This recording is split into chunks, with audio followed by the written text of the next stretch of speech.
નમસ્કાર દર્શક મિત્રો, આપ નિહાળી રહ્યા છો N24 ગુજરાતી। તો નજર કરીશું આજના મહત્વના સમાચાર પર। બેડજ ગામે રાઠોડ પરિવાર દ્વારા ભક્તિભાવપૂર્વક લીલુડો માંડવો યોજાયો। બેડજ ગામે આજરોજ ધાર્મિક આસ્થા અને શ્રદ્ધાનો અનોખો માહોલ સર્જાયો હતો। ગામના રાઠોડ પરિવાર દ્વારા પોતાના આંગણે ભક્તિભાવપૂર્વક લીલુડો માંડવો યોજવામાં આવ્યો હતો। આ પવિત્ર કાર્યક્રમમાં ગામ લોકો અને સગા સંબંધીઓ મોટી સંખ્યામાં જોડાયા હતા।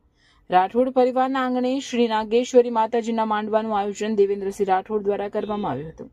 માંડવા દરમિયાન પરંપરાગત રીતિ રિવાજો અનુસાર માતાજીની સ્થાપના, પૂજા અર્ચના અને ધાર્મિક વિધિઓ સંપન્ન કરવામાં આવી હતી।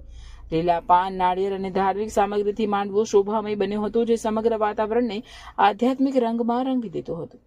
કાર્યક્રમ દરમિયાન માતાજીના જયઘોષ સાથે ભક્તિમય માહોલ સર્જાયો હતો। ગ્રામજનો દ્વારા શ્રદ્ધાપૂર્વક પ્રાર્થના કરી સુખ, શાંતિ અને સમૃદ્ધિ માટે આશીર્વાદ માંગવામાં આવ્યા હતા।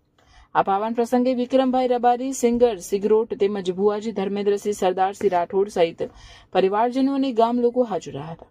સૌએ મળીને કાર્યક્રમને ભવ્ય અને સફળ બનાવ્યો હતો। સમગ્ર આયોજન શાંતિપૂર્ણ અને સુવ્યવસ્થિત રીતે પૂર્ણ થયું હતું।